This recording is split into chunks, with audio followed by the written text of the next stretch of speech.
Then, after being there in Congress, not only with joint with the Senate and the House, but also with, I think it was 4 of the Supreme Court judges. So all branches of government were represented. And all leaders. And people may have not paid it any attention, but when you look at the commentators and you look at the leadership in Congress, you will find that most of them are Catholics. Yeah. And the Catholic Church has successfully completed what it attempted to do in the 1850s. And that was to exert power and influence over this country. There was a battle between Abraham Lincoln and the Catholic Church in Illinois before he became president and before he was elected as a state official. And he won in court.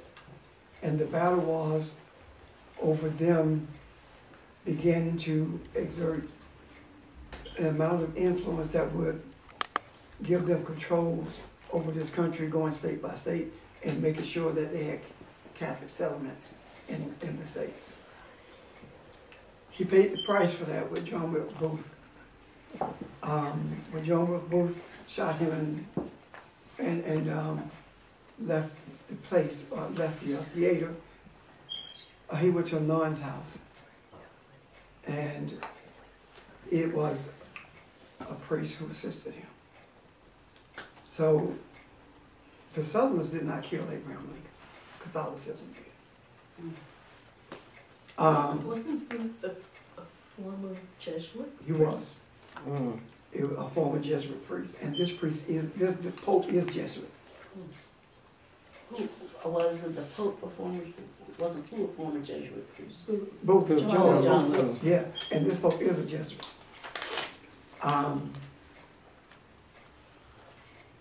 The idea of him being there in Congress, being the preeminent leader there, and being treated as such. He was treated with greater esteem than any world leader has ever experienced in this country, even at the White House. I'm sitting here watching and I'm like, I don't care. But I was drawn to it like iron is drawn to a magnet. It's hard to avoid, wouldn't it? Yeah, and I could not turn it off. Yeah. And I noticed, what I noticed first at the White House was that Obama's stature was minimized by his presence. He overshadowed that. That was the feeling I experienced. And in Congress, it was as if there was a rise in power. There was an elevation for him that when he addressed Congress, it carried more power than when Obama addressed Congress for the State of the Union. There was a greater coverage of him in every step that he made. And the whole concept of him riding around in a Fiat, you know, that, okay, so he rides around in Fiat, but he flies on, what, 737, whatever it is, plane. You know, he got all this other stuff. But that's in itself is immaterial. The next thing he did was, now keep in mind, the journey, the White House, Congress, and now Catholic University to the Cathedral. And it's funny, I bet you I've been in there 100 times. And every time I went in for one purpose. They had a sword that were rubies in the handle. And for some reason it fascinated me. And I used to go in there, well, actually, a couple of friends now, we go in there and just hang out in there, look at all the stuff that they had and talking about how wealthy they are with all the ornaments that are there. But anyway, one of the most important things that he did that has never been done, he canonized, is it Teresa Pedro Cerro, who was a Franciscan priest who left, I think, Spain in 1740 and ended up in Northern California, establishing missions in Northern California, and at the same time annihilating the Native Americans who refused to convert Yeah. in brutal ways. So in essence, what happened is a murderer got canonized. There has not been, to my knowledge, in my search of history, a canonization ever done on American soil. Now, as far as other countries, I don't know, but not in this country. So you did something in this country that you reserve for Rome. So you're the bishop of Rome, and you canonize in Rome, and you come to this nation and you canonize, or you becoming the bishop of the world? Yes.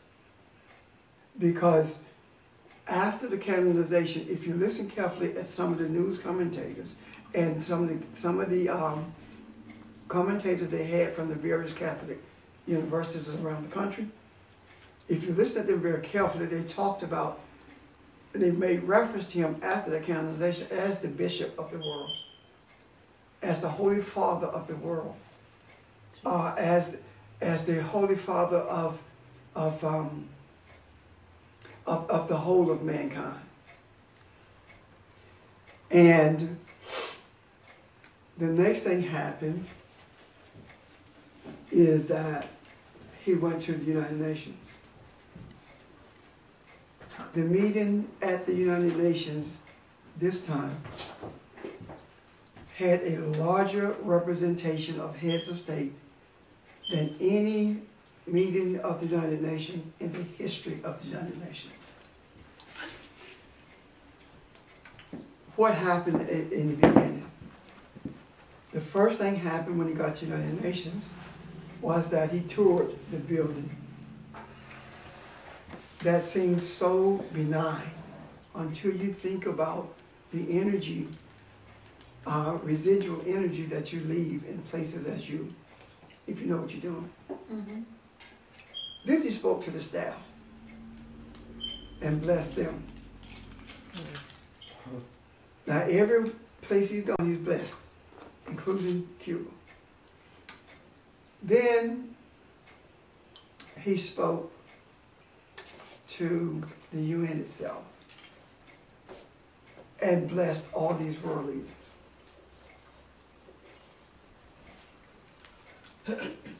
Anyone who blesses you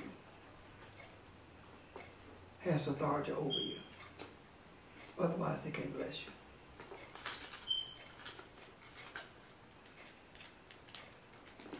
If you accept it, then you've submitted. And every single head of any state, every single head of any portion of this government, all of them accept it. Obama, Biden, the dude from McConnell, even though he's not, to my knowledge, a Catholic, and Roberts at the Supreme Court. That's all branches of government. Then when he goes to New York, he does the same thing with the United Nations. So he's blessed the whole world because he's blessed the leadership. Was Boehner Catholic? Yes. That was Boehner's dream, was to bring him in. He invited all three popes. It's the only one accepted. And he went to ground zero.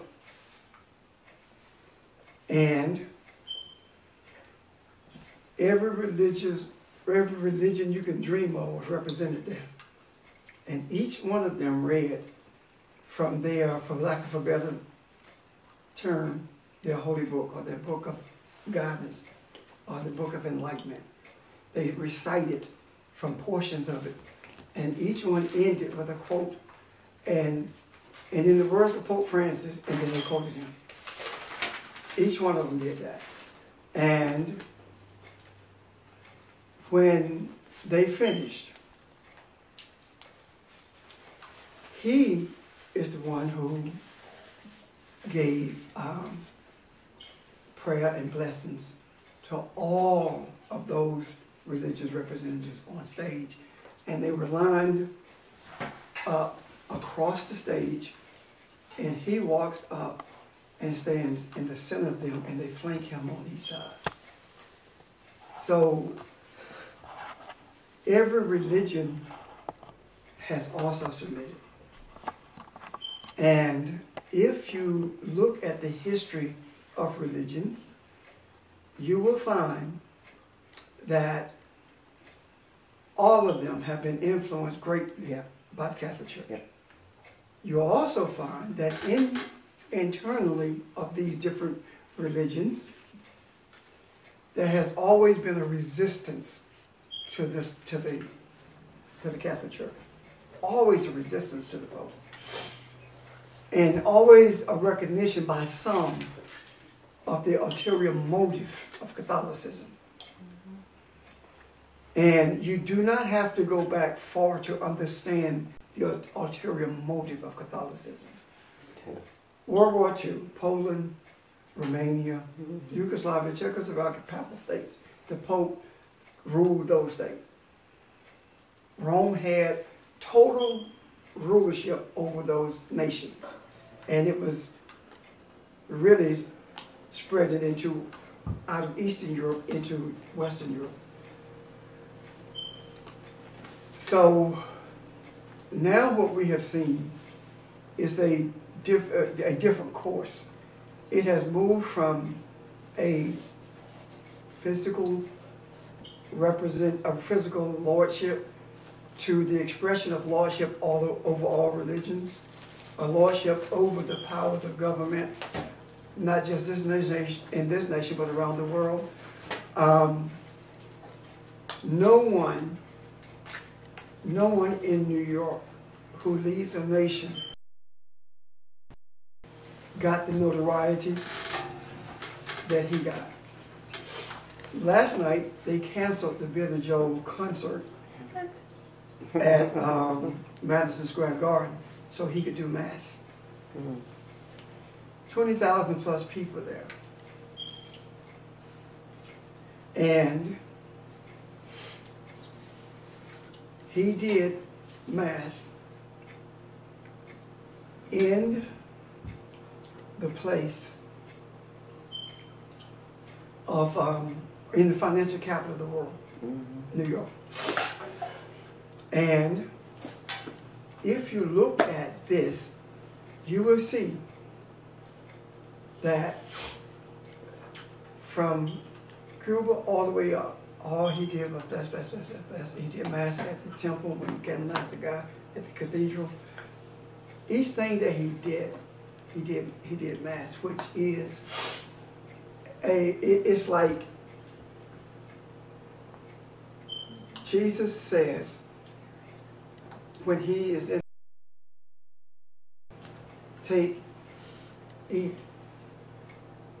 this wine and this blood. And what did he say to do with it? He said, do this as oft as you may in remembrance of me. Right? So it's like what it was is the sealing of a covenant. And when all the leadership accepted the blessing and submitted to it, the seal of these blessings and the covenant was at the cathedral in D.C. It did not happen.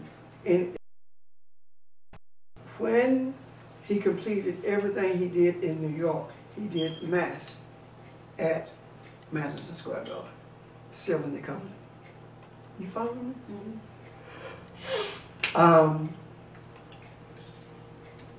He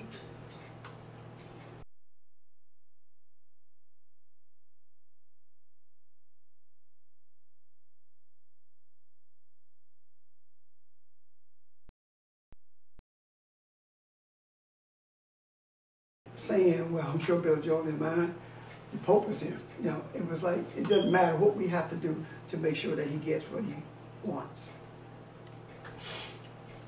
And if you think about what he said, do unto others as you had them do unto you, right?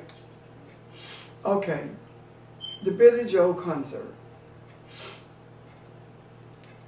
People travel great distances to go to concerts. Mm-hmm. And they buy tickets early and they make hotel reservations early. And to example, Janet Jackson was in Tampa, Florida. Keisha went to Tampa, Florida. She went to actually Tallahassee to meet one of her friends. They went to Tampa to the concert. That's how people travel for concerts like that, of that magnitude, especially the ones that go be in Madison Square Garden. So, if you want people to do unto you as you do unto others, if you tell people that, then what about the people who went through all this great expense, getting off work and said all these things, and all of a sudden it's canceled? So, you know, what kind of hardship did you create by doing that when you could have gone to St. Patrick's Cathedral and done Mass and called it a day, as opposed to going to Madison Square Garden? Or just had it earlier. Right. Huh? Have it before the concert. But you're right. But he didn't. So now, off to Philadelphia, to the beginning of it all. He's going to speak at Independence Hall.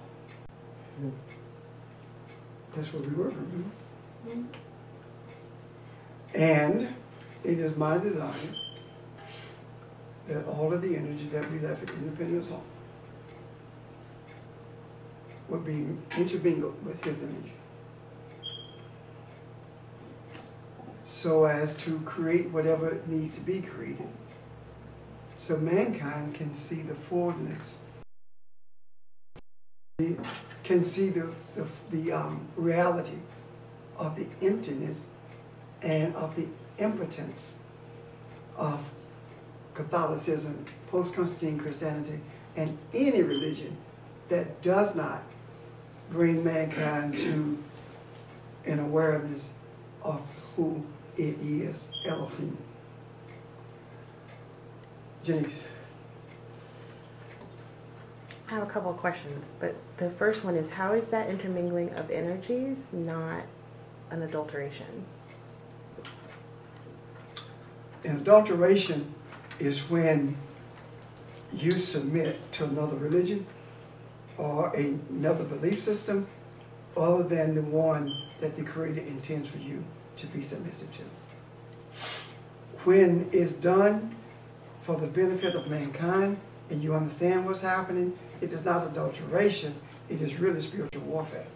Okay. See the difference? Yes. The other question I have is, I'm thinking about the places he's traveled, and the different people here have, like, parts of us have been there, and even the beginning of his papacy, like, because Des and I went through the Vatican, and I can't help but feel like, It's your fault. no,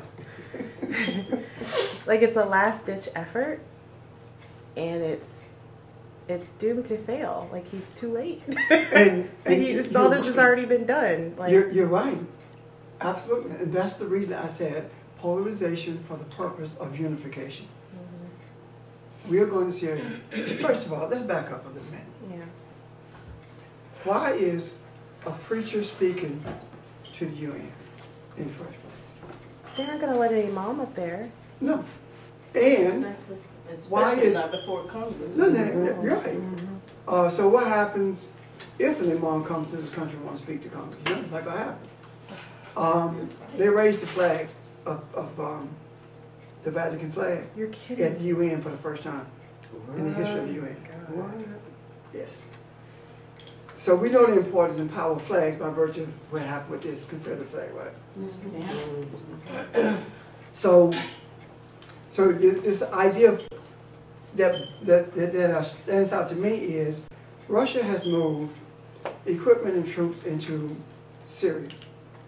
And it doesn't look like, from the amount of equipment that's been moved, that it's been put there for defensive purposes. It seems to be offensive. And he and the president are, Putin and the president are to meet to discuss this dilemma. With what's going on in the Middle East, why would that not take preeminence over a preacher speaking in the UN? When it has the potential to bring forth World War III. Why is it that it doesn't take preeminence over this? Because the Creator has determined that there is a man in the earth who will save the city. There's a tattered band of people someplace who no one pays any attention to.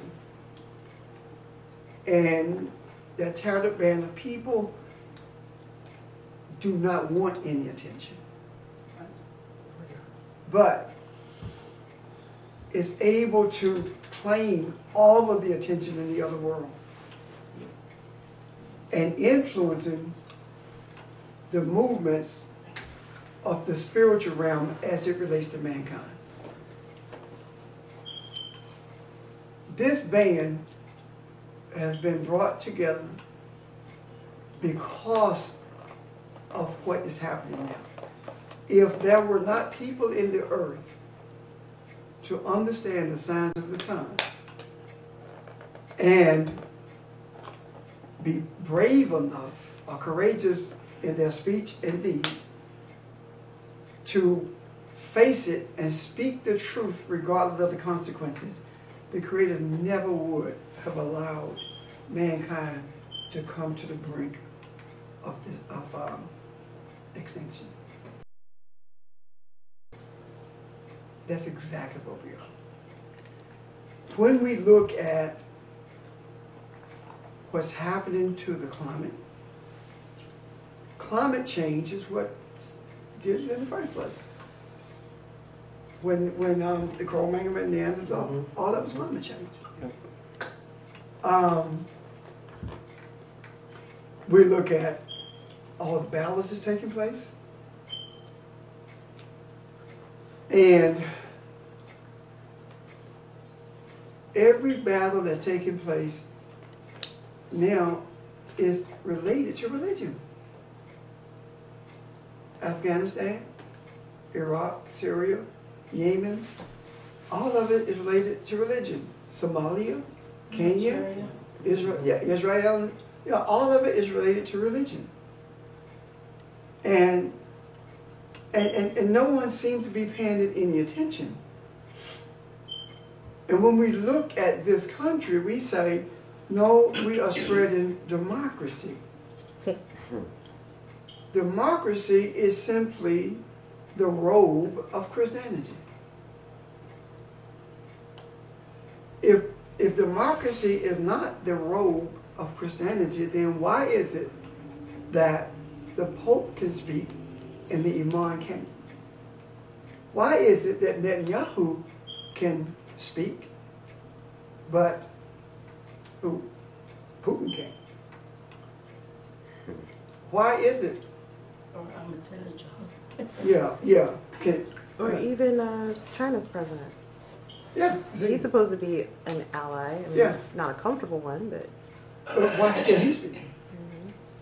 So, all of these things, what hurts my heart is that the masses of people do not see the spiritual implications of what has taken place. People were to see it, it could change instantly. But if they hear what's being said here, they brush it off as conspiracy theory. But they never look into the history of it to see the reality of it. It was Catholicism that pushed the manifest destiny. The Catholics were pushing into the West. It is this country that claims to be. Well, let me back up a moment. It was that condoned the slave trade, and the slave trade did not involve only the people, those of us who were brought from Africa, but it was the Native Americans also. You would be amazed at the number of Native Americans who were enslaved and sold into slavery. And probably 90% or more of all slaves, whether they be Native American or African, were sold from South Carolina. And what happened is the slaves, the Native American, was sold to Caribbean islands because they couldn't escape in exchange for Africans being brought here. Because here they would escape because they knew the wilderness. So under the guise of democracy also comes foreign aid. Tell me something. I'm just a cynic, I guess, but please explain to me. How can you give me foreign aid when you're taking my oil?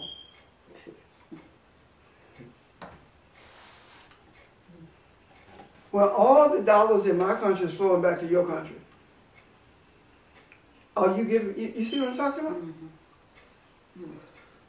Foreign aid is the government propping up big business, because all foreign aid dollars has to be spent with American companies. Something to think about, isn't it? Now, or they'll give you loans. That's what the IMF does. They'll go in and give loans for economic development that basically just makes it possible for big business to extract resources out of a country. Yeah. And it's economic imperialism. Exactly what it is. And cultural imperialism is what has been wreaked on the world. And now we see religious imperialism. And the religious imperialism comes through the mouth of Pope Francis. I love you. I love all people. There's a soft voice that says what people want to hear, but at the same time is manipulating the heck out of everyone. You cannot tell me that the reason you have Jesus on the cross is simply because that's where our sin was forgiven. BS. That is not true. If that were the case, then what about the other people who died on the cross? The power in the cross, as taught by the scriptures, as taught by Christianity, the power in the cross would be non-existent if it wasn't the resurrection. So the empty cross is indicative of a resurrection. It points to the resurrection.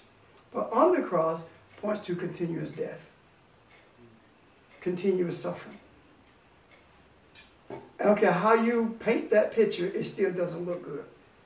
It's what it is. It's what you see.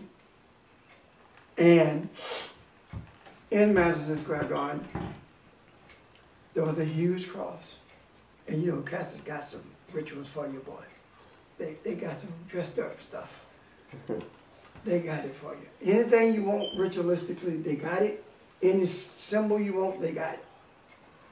And if we believe that there is power in the spoken word, there is power in the Holy Man blessing, there is power in the amulets that people use, if we believe these things, then there is no way to discount the reality of what has been stated this day. There's no way to discount that if we believe that. No other dignitary I know of flies around on military helicopters. They took him from Wall Street because he left the Papacy embassy, and went to Wall Street to board a helicopter to go to the airport, JFK Airport, to fly to Philadelphia.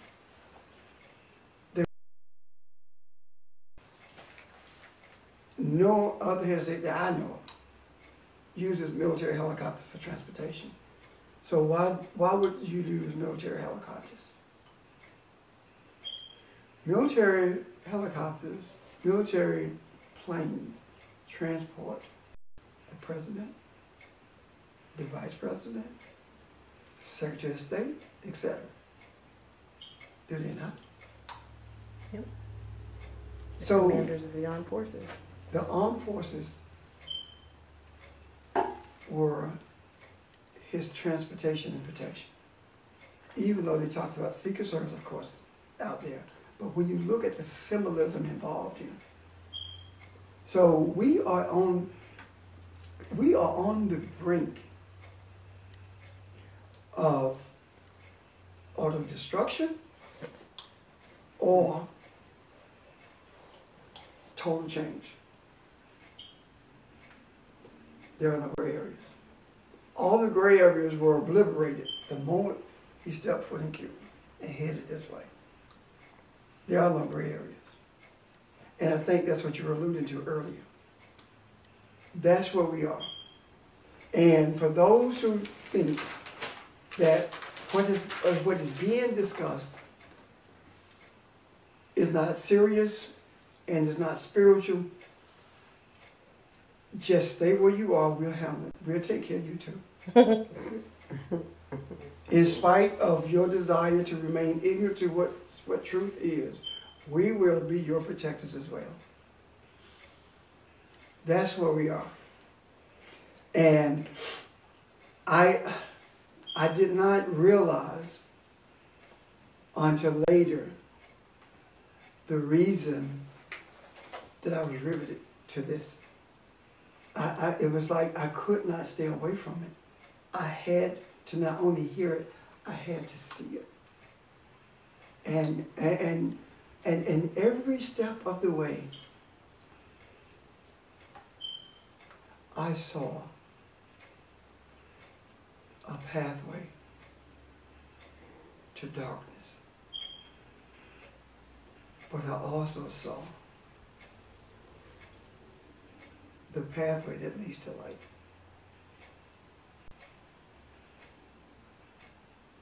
Without confusion, there is nothing to bring order to. People do not accept change until they're pushed in a corner.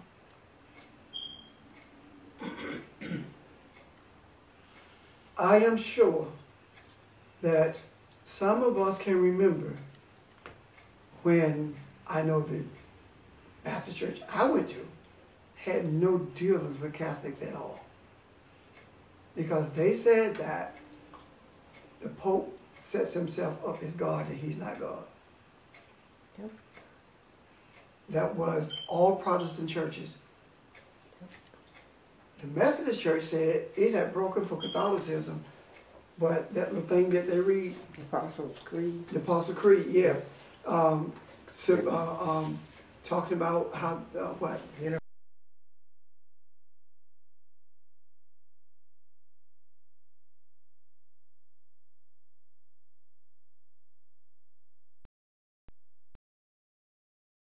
this were something for Catholics, then why is it he did not reference Catholic? He only said church. It is the church. Mhm. The church. And two of the most prominent religious leaders who read were, one was a Muslim and the other was a Jew. And the rest of them followed. Three major religions. So, this city, Jerusalem, and I saw a new Jerusalem coming out of heaven. From the beginning of papal Christianity, the Catholics have sought to set up not an ambassadorship, but or an embassy, I should say, but they would love for the Vatican to be in Jerusalem. Mhm. And yesterday, he got his wish. What we don't understand, seemingly, is that it's not about being in a physical Jerusalem. It's about being in the spiritual Jerusalem. I believe that that portion of Revelation is being fulfilled before our very eyes.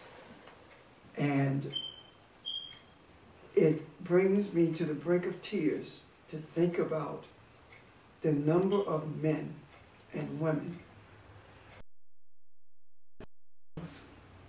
as being spiritual, as being righteous, and as being committed to the Creator of us all,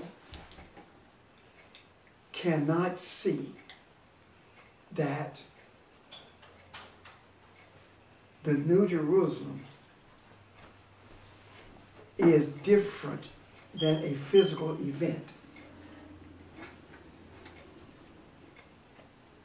New Jerusalem talks about a kind of righteousness that is so clear that you cannot miss it unless you purposely intend to miss it. The New Jerusalem coming out of heaven is a fresh understanding of righteousness. Heaven is enlightenment. A fresh understanding of enlightenment. Why is that necessary? Because the old heaven, the old understanding of enlightenment, the old earth consciousness has passed away. The enlightenment of which I speak, the heavenly old has passed away, is the enlightenment that man has sought on his own and has allowed to be infiltrated with a bastardized understanding of the scriptures. Earth consciousness is materialism, period. And the new heaven and the new earth is just opposite of that. It's the freshness. Then it talks about the idea of the trees in the midst that has leaves for healing. This is the knowledge. The leaves represents knowledge, understanding that brings about spiritual healing. That's what it's talking about.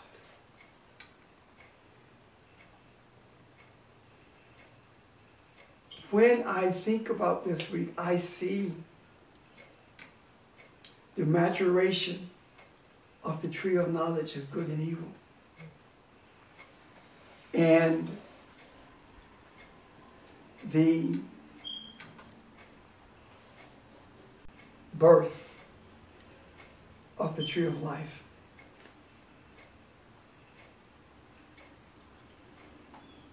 And the reason I say this is because in the face of all of this darkness, this confusion, there has to be a clearer eye to perceive this new heaven. And the idea of the streets of gold is talking about a clear pathway that is unadulterated, that is not contaminated. A clear pathway of understanding. The pearly gates are talking about a pure entranceway into an understanding that transcends all previous understanding. The 443 years is 11.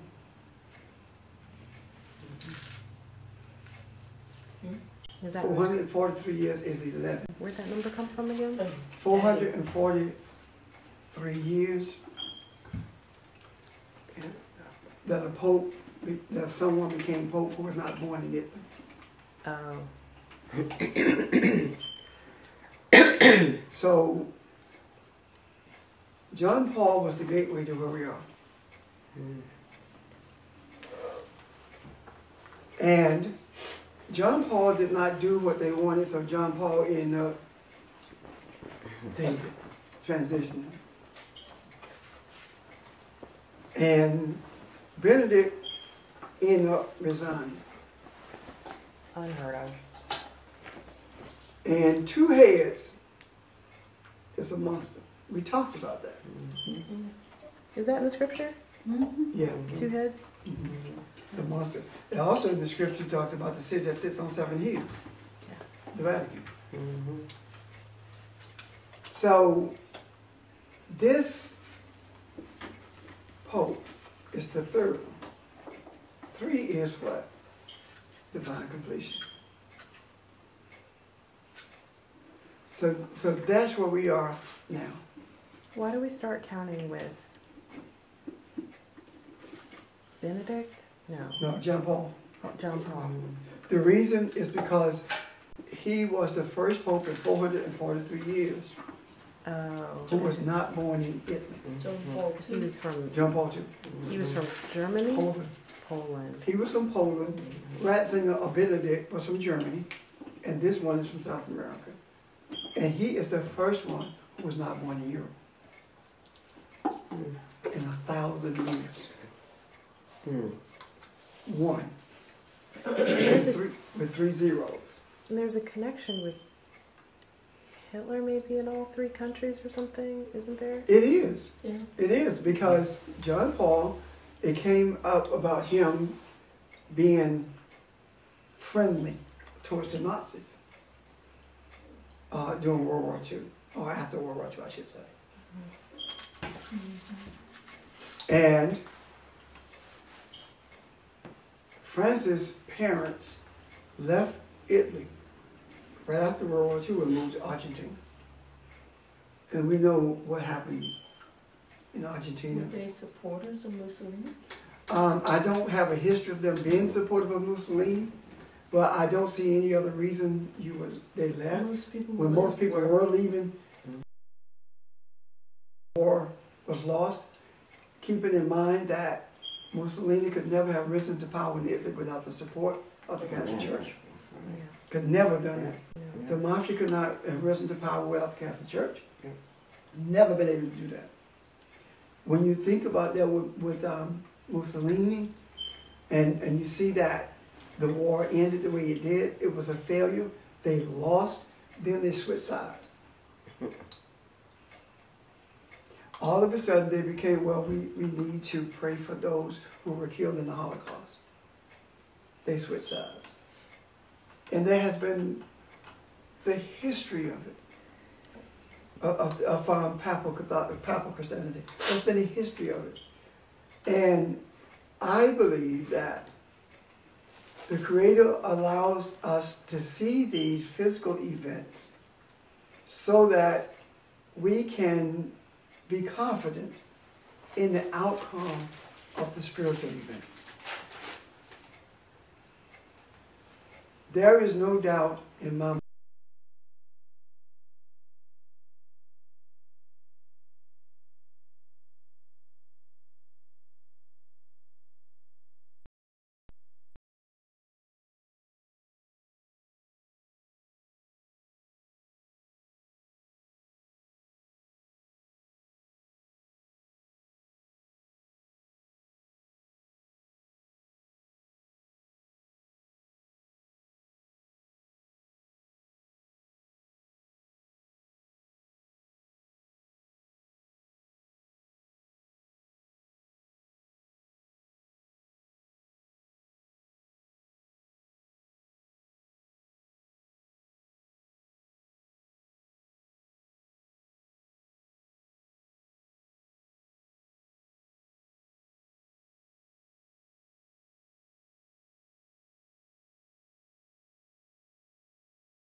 but it also adversely affects mankind. I say this because as sure as I sit where I am,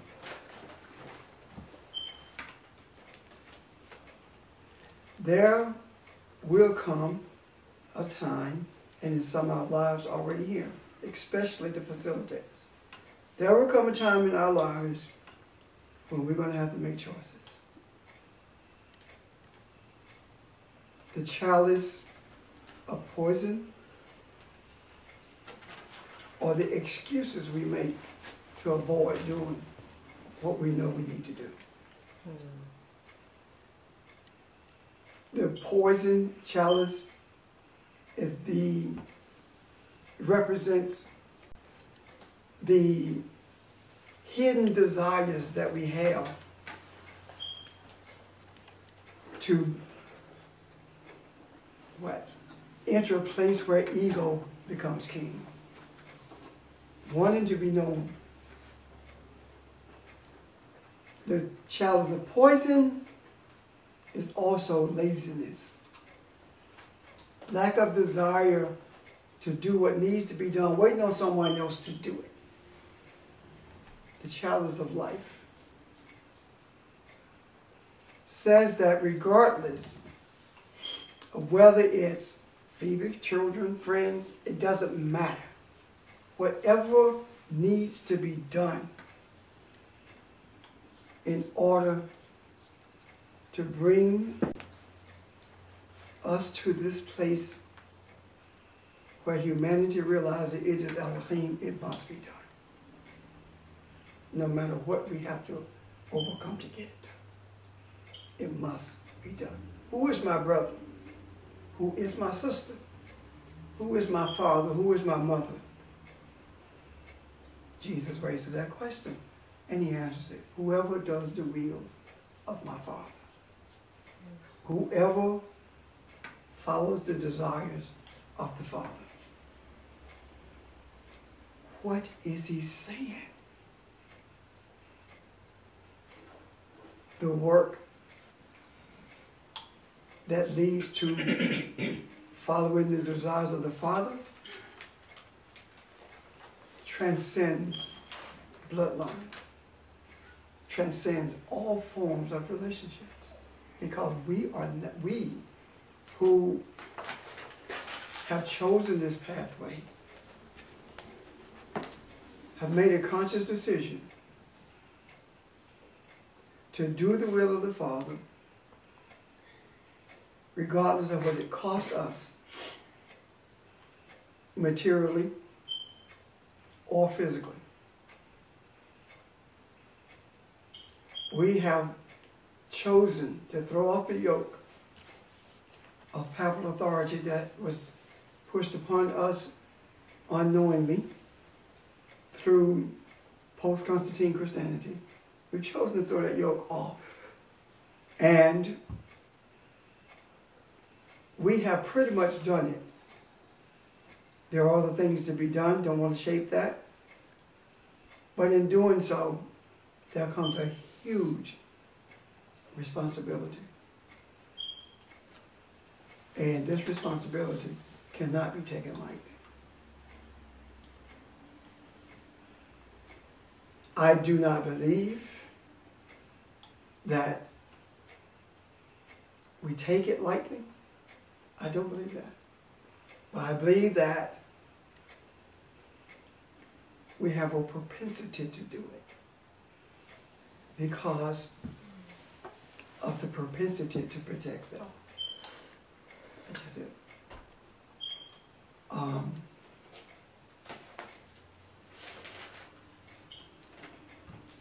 The Pope has told us that there's no life in the Catholic Church because there's only a seed and no womb, the male, and the female plays the role of servant all the time, and when not needed, is hidden in the corner. It has shown us that its children, which are the rest of the religions, can only bring about chaos and death and greed, which we dress up and call prosperity.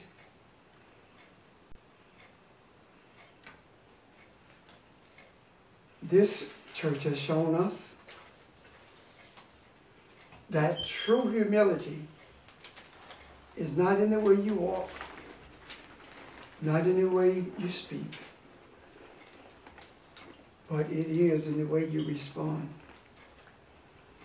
to mankind, especially those who you don't know. Does that make sense? Yes. So, why am I perched here speaking this way?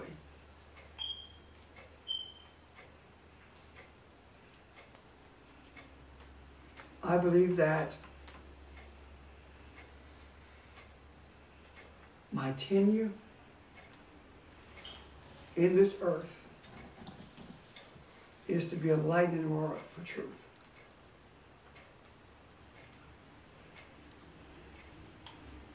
And those who see that truth and follow it become lightning rods for truth.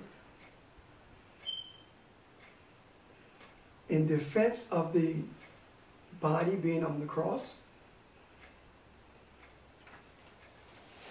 the scripture that talks about the body of Christ is used. Christ did not have a body. Christ, Messiah, Meshach, is power. It's the ability to do what you have been sent here to do. It's not a physical body. That power propels the spirit to move that body, but it does not have a body. Can you see this? Yes. Yeah, I think too that the body on the cross is indicative of them preventing people from moving on over into Elohim where they should be, because they emphasize the body on the cross rather than the resurrection. So people don't get past that. He's a human, he was crucified. No. They don't get to the point of understanding that they can move beyond that. You have spoken the essence of what Mary Magdalene taught. Moving beyond the death and looking at the resurrection. Because when you look at the death, what happens? Peter says, why should we listen to this woman? But when you look at the resurrection, Thomas says, because he told her things that he did not teach us. Yeah. You see the difference? So, go ahead, babe. It's been a little while, but we talked about the crucifixion and the idea of sacrifice and the fact that it isn't really condoned by the Creator, and that our idea that He was sacrificed for our sins is it's not quite right. Right. What we talked about was that Isaiah wrote about Israel coming out of Egypt and said that, and the Lord says, I did not require a sacrifice of your fathers. And pretty much they did on their own. He also says that to kill an ox is no different than killing a human. And Micah also talks about, prior to that scripture, 5th chapter, is it? Where it talks about, oh man, what does the Lord thy God require of thee? Those verses prior to that talks about the Creator saying, I did not require a blood sacrifice from you. So, to say that Jesus was a blood sacrifice is sacrilegious. And the cross that is carried by Catholicism says that he was that is a blood sacrifice for us. But even if it were, something is wrong with the picture, because it's saying that it is a continuous sacrifice. But yet you say that all sins have been forgiven. You can't have it both ways. And the primary support for everything you say is Paul. Well, yeah, and if he's the sacrifice and he's forgiven all our sins, then why do they teach purgatory? Yeah. That doesn't make sense. It doesn't make sense at all. So, and then when you look at the Gospels, it's cherry picking, but there's never a discussion of the verses involved there. It's just cherry picking. The stranger. The stranger is not the person that you meet that you never knew before. The stranger is the you that you don't know. That's who the stranger is. Am I making sense to you? That's who the stranger is.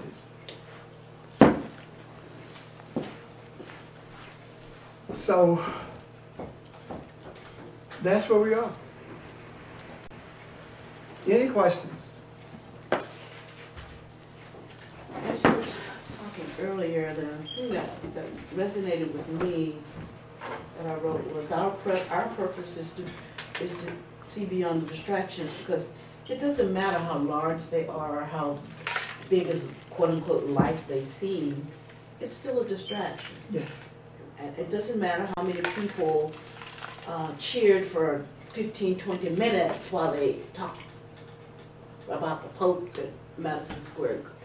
I mean, all of that is A distraction. a distraction. Yeah. And so our purpose is to see beyond the distraction, ensure that the truth is preeminent despite everything going on, so that the whole of mankind benefits by knowing that mankind is Elohim.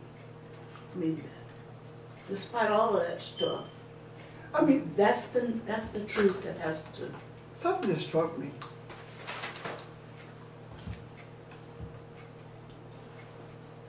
Washington, Nick.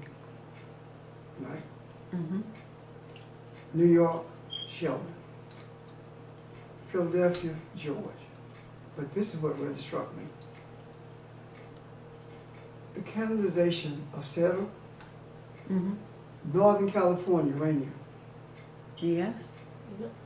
A wound, Yes. not a seed.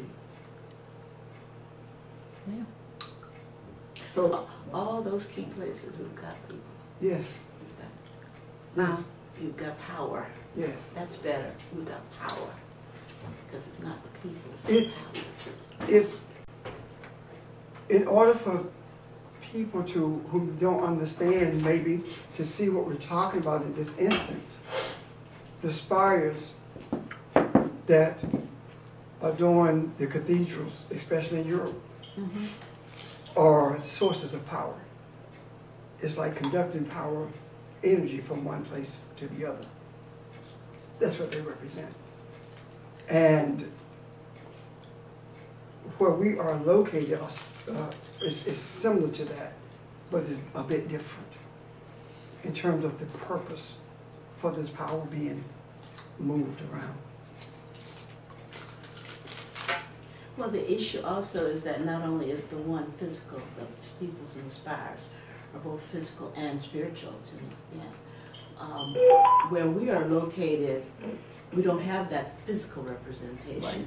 We don't require that physical representation of power. Because the energy and the true power, it cannot be encapsulated in anything physical. That's what Right. Elohim is all about.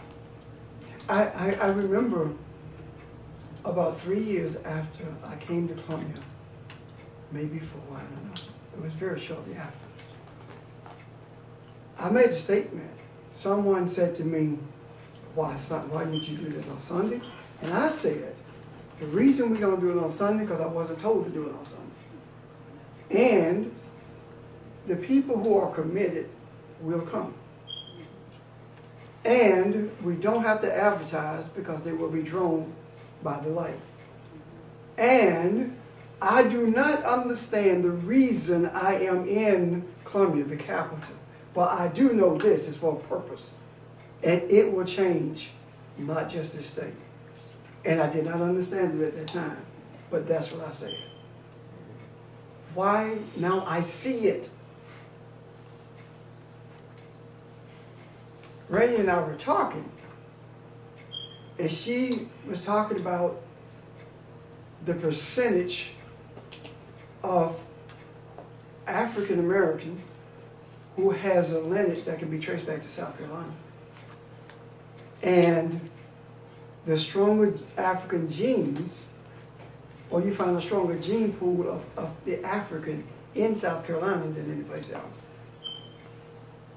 But that doesn't surprise me. And the reason it doesn't is because you always find more at the epicenter than you do in the places where it spread to, as opposed to where it started. So the justification was in Columbia.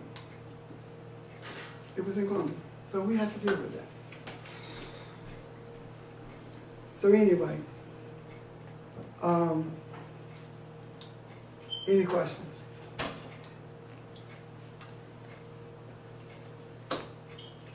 Comments? I was thinking also that the reason they showed Get more visibility into when customers Jesus hear with their on the invoices and what cross it means for your future cash flow. With cash flow, a big suite of online is that when Barb was talking, it just all of a sudden flashed in my mind. Another reason they show the image of Jesus on the cross is because they want people to believe that the buck stops with the Pope. Yeah. And if you try to go beyond that yourself, same thing that happened to Jesus happened to you. Well, and it did. They actually killed people. Yeah, Because of the reason Jesus was crucified is because of what he taught. yeah. And he refused to submit to the priesthood. And who killed him? The politicians carried out the act. The same thing with Constantine. Constantine was the muscle for the Catholic Church. And if you didn't do it, if you were caught reading any of the other books that they chose not to put in what we call the Bible, you were killed. You were burned at the stake, or you were beheaded. That's an example. And it's a public thing. Yes, sir. Additional to that, It's exactly what you just said with Jesus basically saying, I am the Son of God. And so they say no and they kill him. And then they say, all right, they put him on a pedestal and say no one else. But at the same time, it's also a constant reminder for actually saying that you're the Son of God as well, as if this is what he went through. So it automatically discourages you from doing that also. Yeah. And also reinforces the entire idea that you, so I just had this conversation and I was told, or the way that it's being taught, that the reason why you have constant mass is so that you will always be thankful for someone down for your sins. And so my point was, okay, yes, that may be true, but at the same time, that reinforces the idea that you're just filthy rags, and you never can go beyond that particular point. So it keeps you it keeps you in a place of Enslaved. being confined and not being able to grow and not being able to reach any type of enlightenment through yourself. You always have to look outwards towards something. And then even when you're looking outwards towards something, there's still this huge wall and fence that you never can reach the particular thing that you're acquiring to get to. Yeah. Two things, Sheldon. One of the reasons they give for that cross thing is that also that he said it's a reminder by your cross daily. Well, that ain't your cross, that's his. You know. The other thing is there were 700 people killed in Mecca during the Hajj. Yeah. Yeah. 700. And there were 900 people injured. So those numbers, it's almost like, well, it is like, I suppose, the other realm is screaming, these numbers mean something. Read the signs of the times. I'm showing you these things. It is not insignificant that this man became Pope 1,000 years after the last Pope who was not born in Europe. 1,000 years, one. He's the God, the supreme God of this world. Read the signs of the times. The power in the house resigned after 13 elections. The thread that binds everything quits. Now it's 3 + 1 is 4. 1 + 3 is 4, which is creation. So now that it is unraveling, what's going to be created? Chaos. You need chaos to bring order. The scripture talks about, and the earth became void and without form. It's not talking about the ground out there. It's talking about consciousness. The awareness became emptiness. It had no sense of direction. Void is emptiness. It was empty. If religion is not empty, tell me what it is. That's why it has no power. Kids are quitting because they're not getting answers. It's not changing anything. 35 churches in one block and nobody changes. Emptiness. And the consciousness, this earth consciousness has become void and without form. And the darkness hovers over the deep. The darkness is hovering over the depth of his ignorance.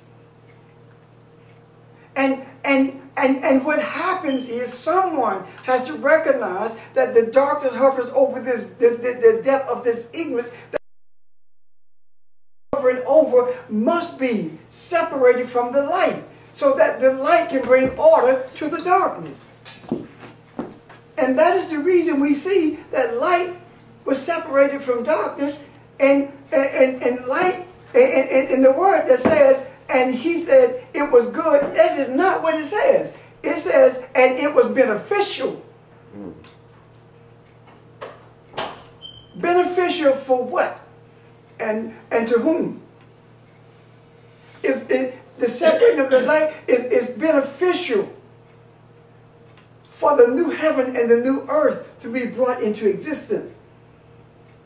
Because when you pass that, that's when those things in the universe and the things around the earth, the sun, the moon, etc., are being created, right? Are being spoken of. So this is talking about something totally different than what we have seen in the past. This is talking about earth consciousness being brought to a place of freshness. And all of these things we have missed. And then it goes on to give us a pattern. It gives us a pattern for what is to come. And the pattern is that he created them male/female, not male and female, that is one. That's the pattern for the personality that's going to be put into this energy. The personage. And honestly, I think I remember Sheldon at some point was talking about the origin of the word person deals with spirituality. Come from the Latin. If I'm right, help me here, Sheldon. It deals with math.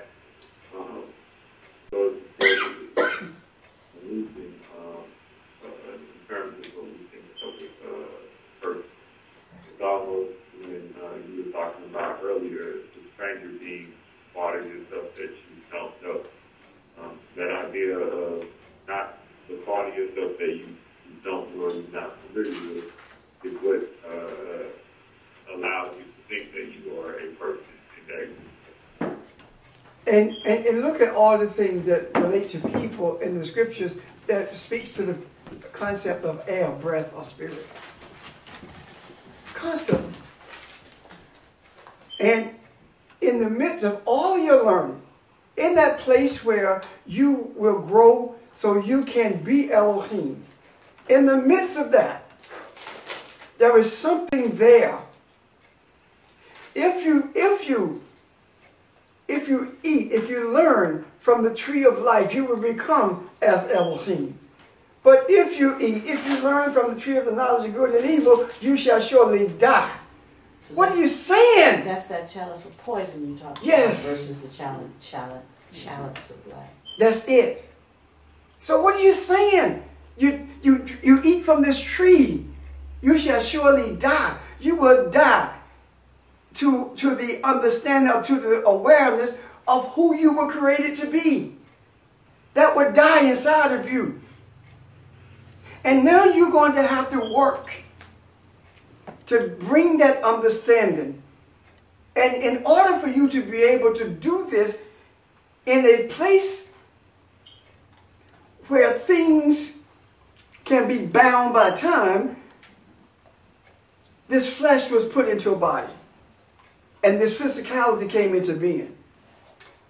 And in every spirit, in every soul, in every man is the life, tree of life and tree of life, good and evil. And we have to make these choices daily. Who is the bishop of your soul? Is it the one who created us? Or is it the Pope, the pastor, the priest? Who is the bishop of your soul? Who is, and if the Creator is the bishop of your soul, then why were you brought into this earth? Why do you have the soul that you have? Why do you have the affinity that you have? What is it that causes you to seek this light? Some says that you are Elijah. Some say that you're Jeremiah. Some say that you're Isaiah. What is he saying? He's not talking about the men. He's talking about what they represented. That's what he's talking about. So who are we? Who do men say that we are? Baptists? Methodists? Or sojourners in search of light? We're sojourners looking for light, are we not? Yeah. And the blessed part of that is this. When you search for light, when you find the light, you will find that you are that light that you were searching for. You will look into the mirror of nothingness and see everything. You will look into the depth of your heart and see all of the things that needs to be brought to a stage of ripeness so that you can become the light that someone else is searching for. When you look into your heart, you see the braveness, the courage to kneel in your Garden of Gethsemane and say, not my will, but your will. When you do that, when you find the courage to do that, then nothing else in this earth matters except humanity and bringing it to light. That's all that matters. As crazy as it may sound, take me to the pinnacle where Jesus was taken, of course, in the spiritual sense. If jumping would have saved humanity, he would have jumped. Resisting it. In other words, the ascetic taught him to leave everything behind you. Foxes have holes. Birds have nests. But the sun, the light of mankind, the light of the human, the light for the human does not have a place to lay his head. He's saying that there is no place in the human for this light to find peace and rest. That's the reason that he came. That's in order for this light to find rest, some man had to say, I'll do it. I will take the burden upon myself. I will do whatever it takes. I don't mind being put to death for what I see through this eye, not the eyes. If your eye is dark, he did not say eyes. It wasn't even translated as eyes. It was translated as eye from a yin. If your eye is dark, then the wholeness of you is dark. If your eye is, the whole of you is confusion. And confusion wreaks havoc when you think it's order. Look at how well organized these things were. The pumping pageantry. That's not order, that's chaotic. But it appears to be order because men say everything is done on time and this is the way we do it. All these rituals. If you believe that the rituals must be done, then you don't believe that the Sabbath was created for man instead of man being created for the Sabbath. You don't believe that. But when you believe that, you understand that Sabbath is an opportunity for the human to become a resting place for the light. So that Yeshua won't have to say, foxes have holes and birds have nests. But the Son of Man, the light of man, he can say with an assurance, I go to prepare a place for you. And where I am going, you will be there also. If I was not telling you the truth, I wouldn't say it. What is he saying? Where did he go? Into the other world. To reach back into this world. That's the whole gist of what he's talking about. The body, the life is in the blood. The wine, the body is a corpse. So this corpse is what's broken for you. In other words, the desire to preserve this corpse is no more because it's symbolic by the breaking of the bread. It breaks. Anything that's broken can't function. But the wine is ingested, and it represents life itself. So this is a spiritual life that he's talking about and a physical brokenness that he speaks of. So who controls the bread in the Mass? The priest. Who told you that only men could prepare communion? You see where I'm coming from?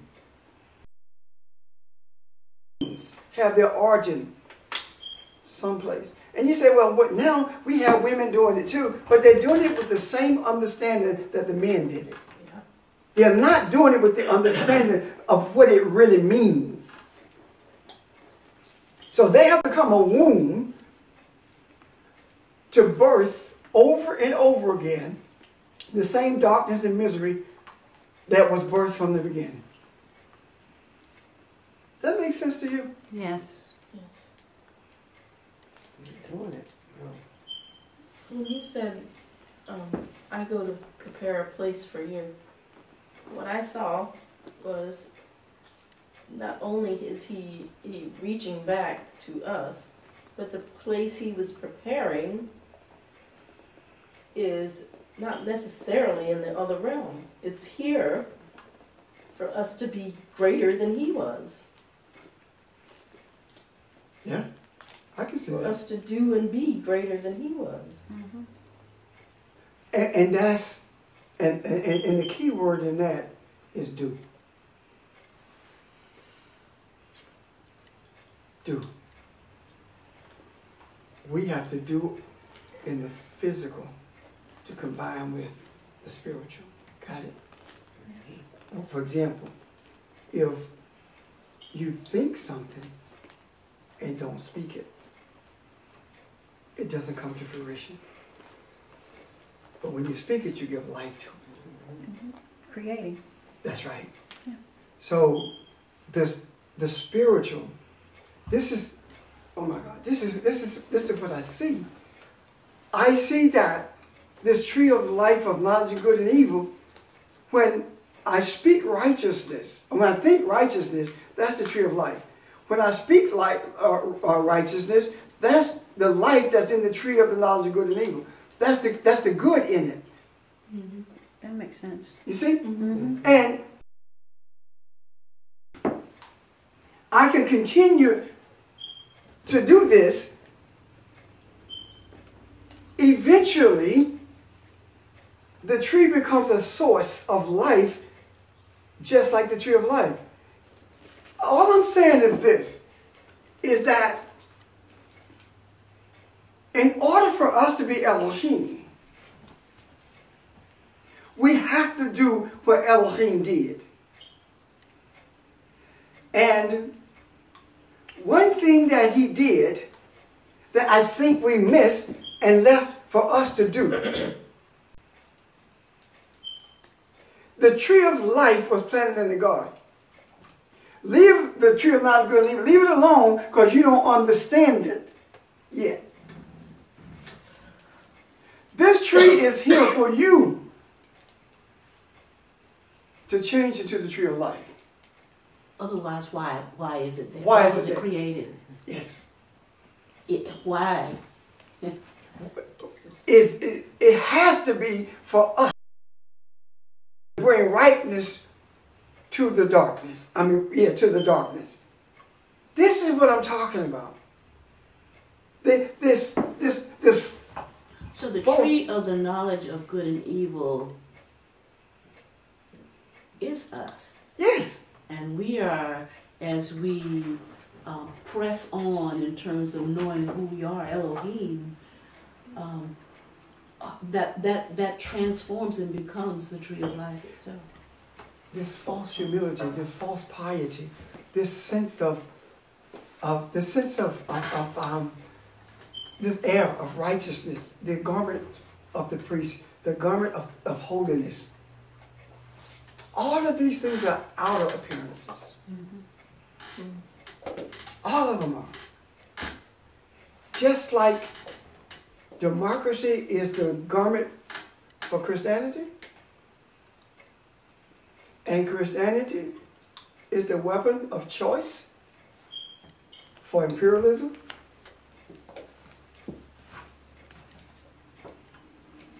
the pomp and pageantry is the garment for truth.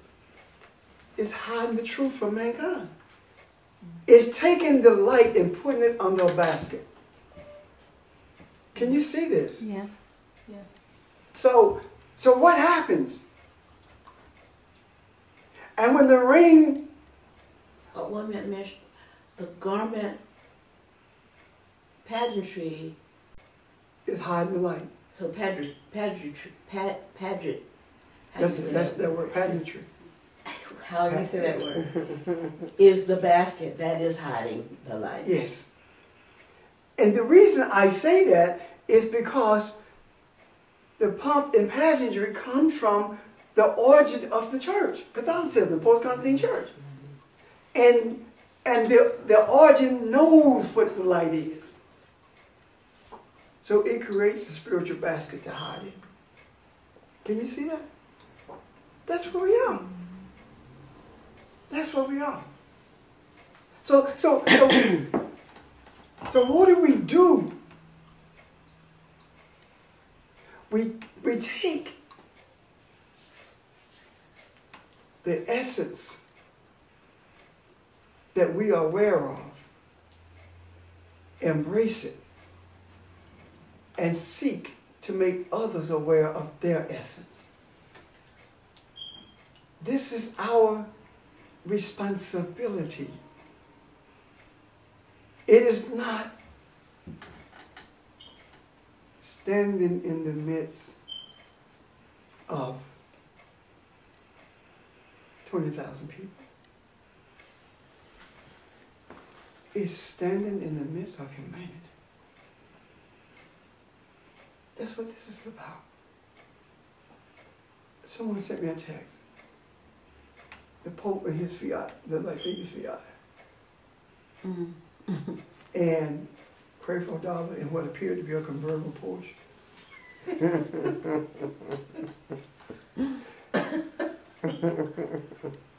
I mean, you see, so what happens? The world looks at that and say the Pope is humble and grateful or not. Both of them are the same. Both of them are the same. Because you say the Pope is humble. If your light is darkness, then how dark is your darkness? That's what he's talking about. If you think that this is light because of what you see, then you are in a greater darkness than you are aware of. Why? Because it is not what you see with the eyes, it's what you experience with the eye. That's what the power is. It is not when everyone is saying great things about you. Read the book of Barnabas. When Jesus goes into Nazareth, and it's not, he talks about, they ask him for miracles, etc. And it's not about him performing a miracle. It's not about him bringing something into fruition to satisfy them. He says that a prophet is not country. That's what he says. What are you talking about? He's saying that in the place where you receive your spiritual enlightenment, the thing that you thought was light, when you come to realize that it is not light, no longer are you accepted by those who told you it was light. That's what he's talking about. When we look at this whole thing, I mean, I saw the reference to Moses, and my mind goes to Abraham and how things worked out with him, how he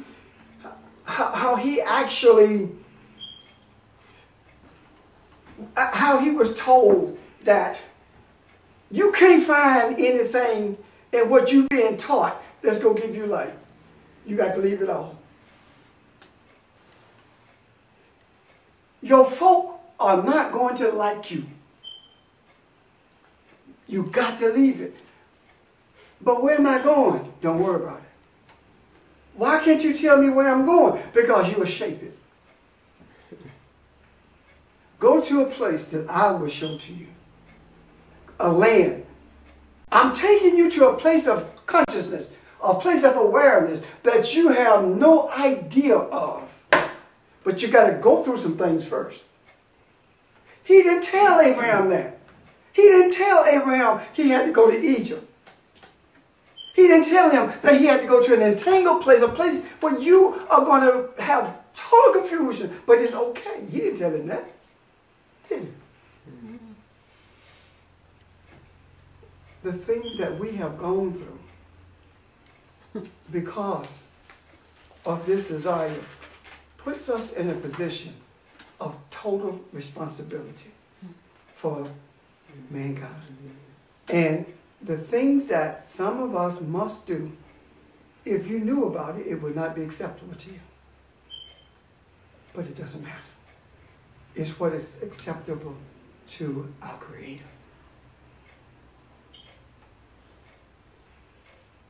Are you understanding me? Yes. Some of the things will not be acceptable to you. Some of the things will make you angry. I made a statement some years ago. I said the closer you get to God, the more ungodly he appears to be. Yes. And that is more evident now than ever before. and what I meant by that then and now is that because the God that we thought is not. It doesn't exist. And we have all of these things that we wrap him up in and say that you can't be godly if you do 1, 2, 3, 4, 5. Right? Mm-hmm. But it seemed to me that everything that was ungodly, according to the priest, was actually those things to keep people in bondage, so they could not move to the place of godliness. And godliness is nothing more than an awareness and an embracing of who you are. That's it. I have been in places and there were people around me and they didn't even see me. And if they did, they didn't recognize. Instant after instant, this happened. Because some of the places I have been, they would not have understood.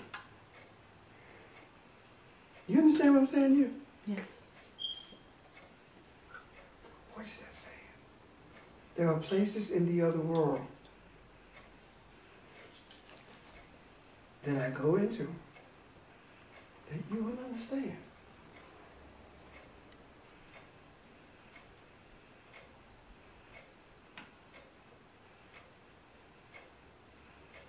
In the days and weeks to come, not months, days and weeks to come, don't get dismayed at what you see and hear.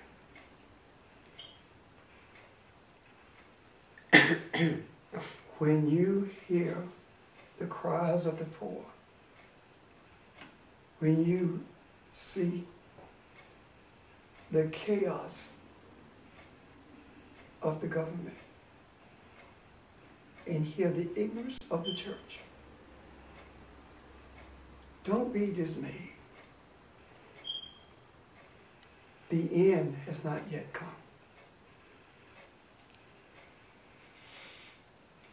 Jesus says, flee to the mountains, didn't he? Mm-hmm. Flee to a place of higher revelation.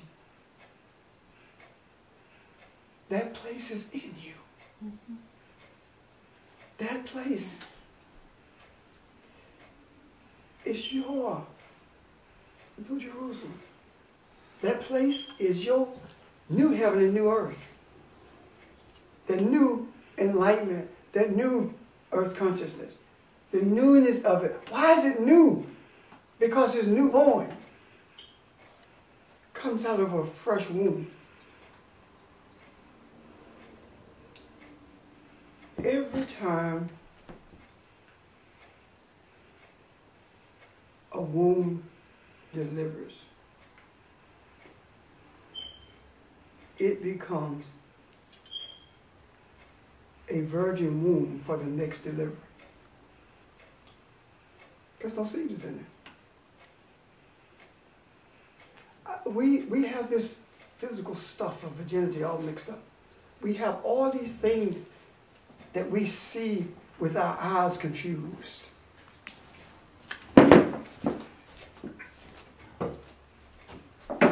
There's a kid who wants to go to seminary. Someone was telling me about it. And they said they don't want him to go, but they don't know how to tell him not to. The reason I agree with you is because it will either mess him up totally or turn him totally against God.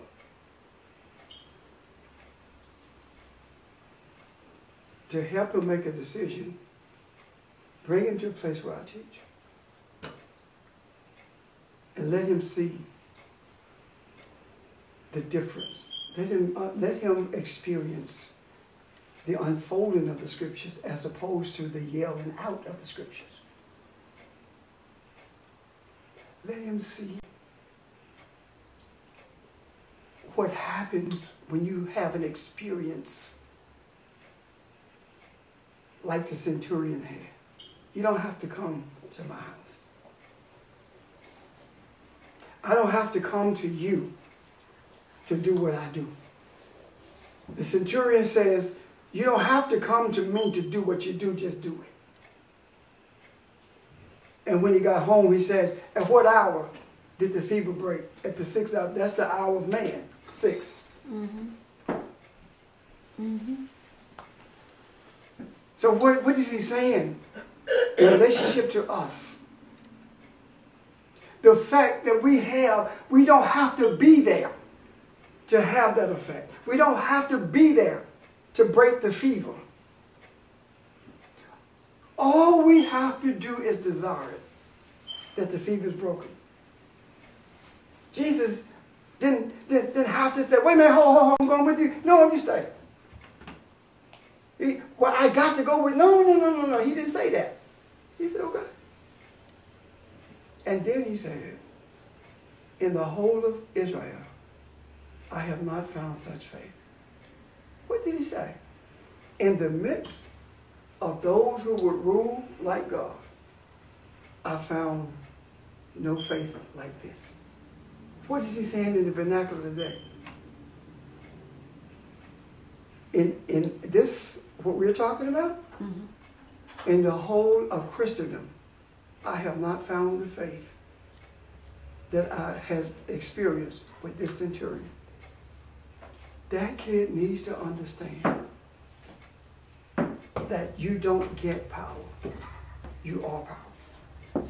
It's the inherent power.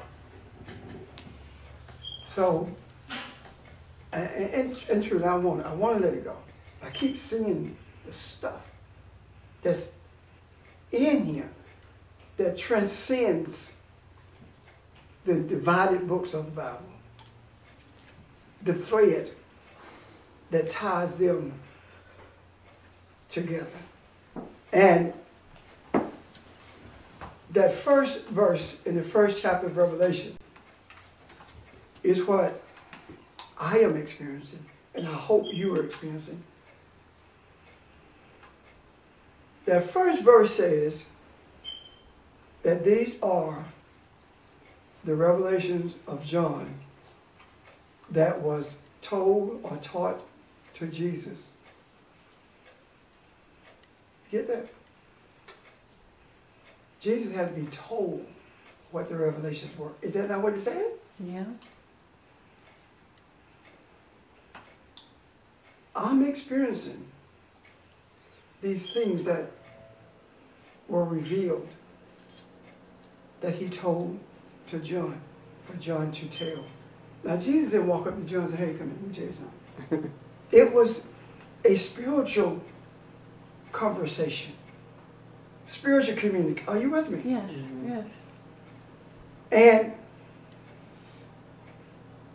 what I think we miss is when Jesus talked about reading the signs of the times explain the Revelation. We just don't know how to read them. These things,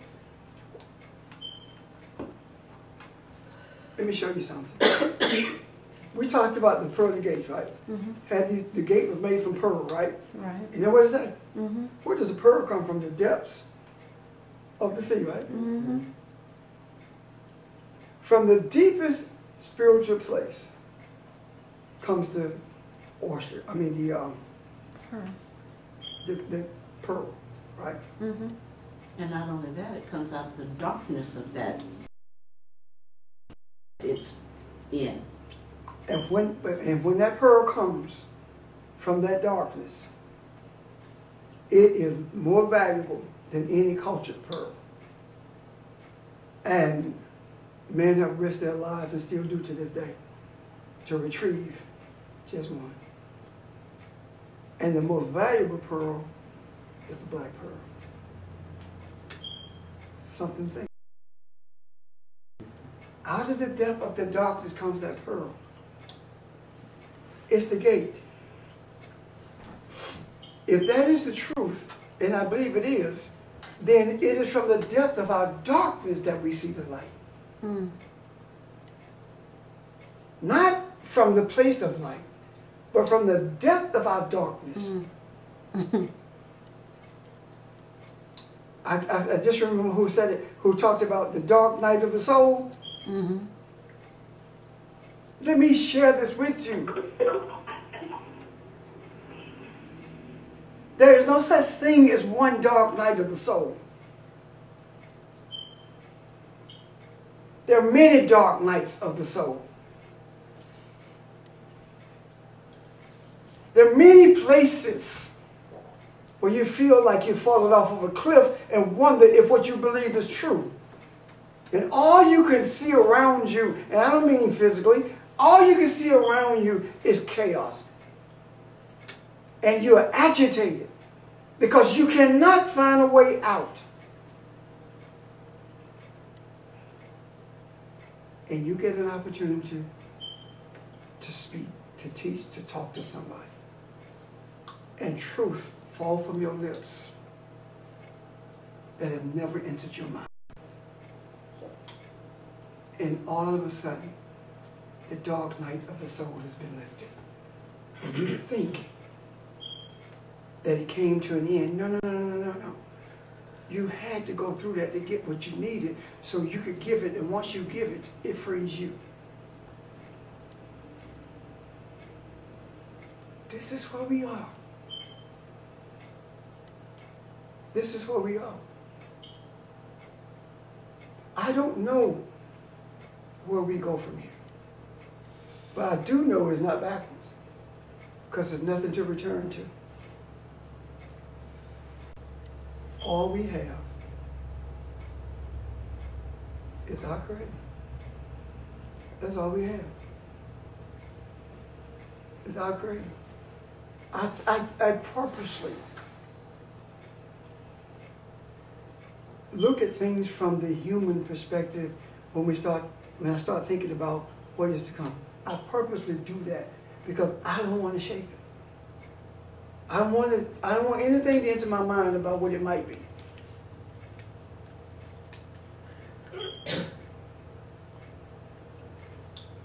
Whatever is going to be, it already is. We just have to walk into it. Any questions? Yeah, Pastor Richard, just reflecting and what I'm hearing and knowing the time and season that we're in, the facilitators, came to Philadelphia, and there were, 2 sites, that we visit in terms of our Independence, Mall, and then going to City Hall. The Mass has just concluded, here with the Pope's presence. And when we think about mass incarcerations, places where he will be going to would be the Cromhold Correctional Facility. And when I'm thinking about mass incarceration, in terms of this mass, that is taking place right now, but more importantly, in terms of looking at it as far as mass incarceration of those who are at this correctional facility, there's some, young men and women who are part of a program that the city has that I'm involved with, but this mass incarceration is on my heart in terms of looking at how do we free those, from the bondage of what's happening in their lives, of being able to, make an impact. And I believe without a shadow of a doubt that, the Creator has us right where we need to be in terms of being able to appreciate the oneness and the opportunity that we have to be that light to those who, want to understand the darkness or the unknown. And so, I just wanted to, just share, just for a moment, that I'm being prayerful where the Lord said, be still and know that I am God. But where I am, then you will be also. And so I think that we're in a time and season that the light is being revealed, but be doers of the word. And so, I just want to, just mention that thought of just where my spirit is at right now, because I know that there's a reason why the Pope is in Philadelphia, and as you mentioned, he was, in Washington, in New York, and now in Philadelphia. But I think this mass incarceration, is something that is on my heart, to try to be able to penetrate the darkness where we can be that light to help those families, help mankind to be able to see it, with our spiritual eye. So I just wanted to just, to share that thought for a moment, as you were speaking about where we all are. Okay. Or any thought that you might have. Two things. One, I remember as George was talking, that I went to Philly and I told him I needed to go to Independence Mall. And I wanted to go into the building where the founding fathers drew up the documents of freedom for democracy. And I put all that in quotation, of course. It was closed. I had to wait 2 hours. You remember that, George? And Yes, I do. and I told the guard, I said, I need to just step inside of the building. That's all I want. And he said, I can't do it. And I started towards the building, he let me go. And I stepped in and stood and looked at the skylight. And I began to breathe and actually create a Y in my heart. And I opened my eyes, and the sun was directly over the skylight. And when I left, it was not. I say all that to say every nook and cranny of what he's going to do and where he's going to fill it, we have done it. The other thing I want to say is, I believe, and it clicked, that this mass incarceration of African Americans is indicative of the spiritual incarceration of the African. Mm-hmm.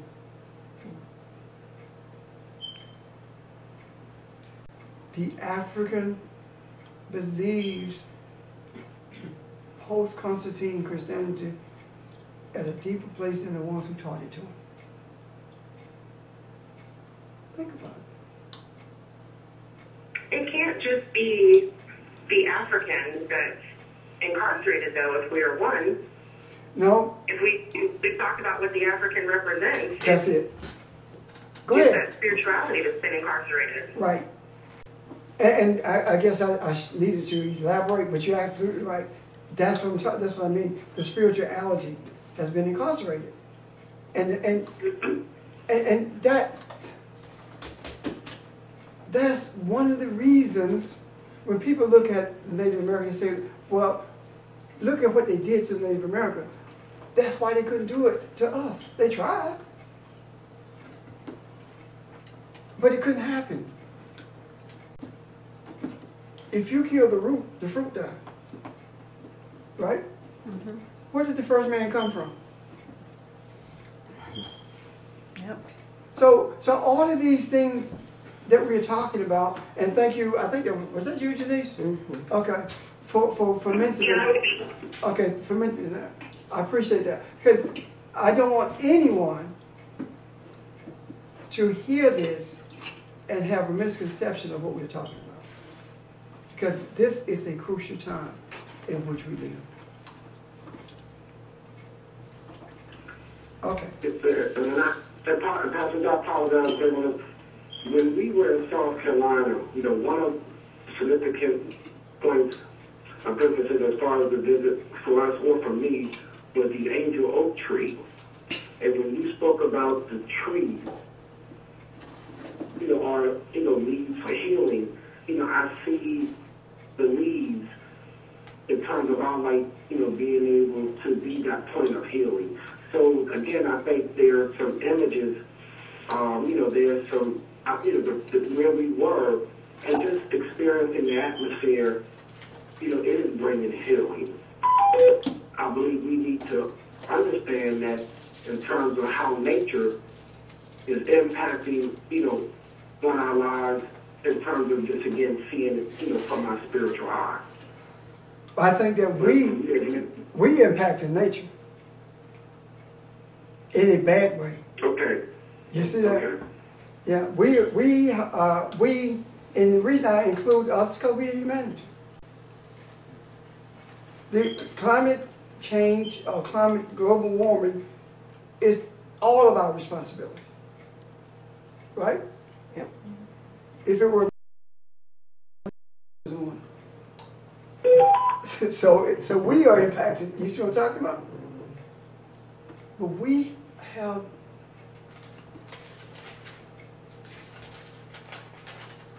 guess what? Was it last week or week before last we talked about how we impact the environment, global warming, and how we have to deal with it. We can deal with the weather, we can deal with climate change. Remember that? It was last week. It was last week. What happened this week?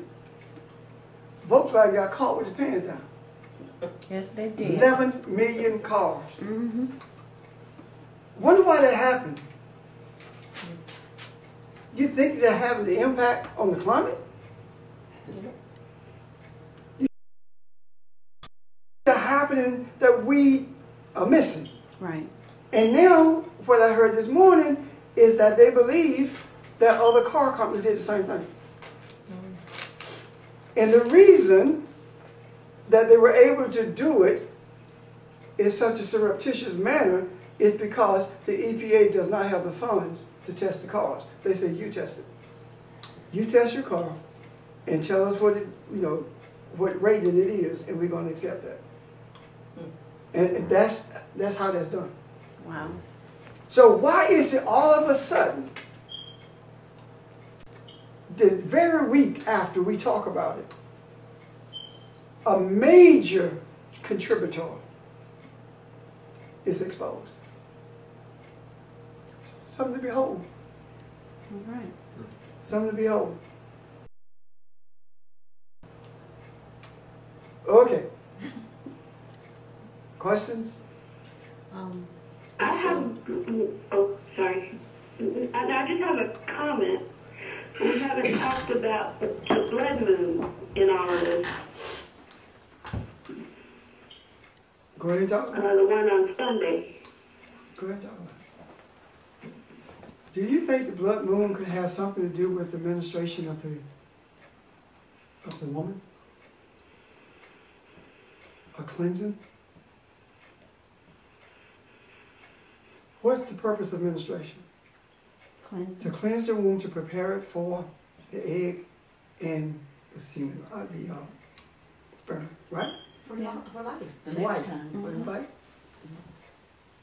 So, do you think that that can be indicative of the cleansing of the womb for birth? So, that, oh my God, I just saw something. That's okay. I couldn't help it. The hip is so strong. I'm like, The hip is so strong. wow. Oh, okay. This is what Jesus, it's like Jesus and Mary has to come together. The womb is being cleansed Sunday, as Rainer said. Mhm. Does that make sense? Yes. Otherwise, the womb is bare. That's what hit me. Okay, Thank you. give me a quarter. I owe you more than that. Okay, Barbara. Rainer, did that help you? Wow. Yeah, yeah. The only other thing I was gonna say is, right after we talked about, we said that, well, we can have an influence on weather and things like that, and then we started talking about, well, we can influence all of these people who are incarcerated, Yeah, you did say that. then the very next week, or during that same week, I heard about this couple who are expending millions of dollars somewhere in California, I believe it is,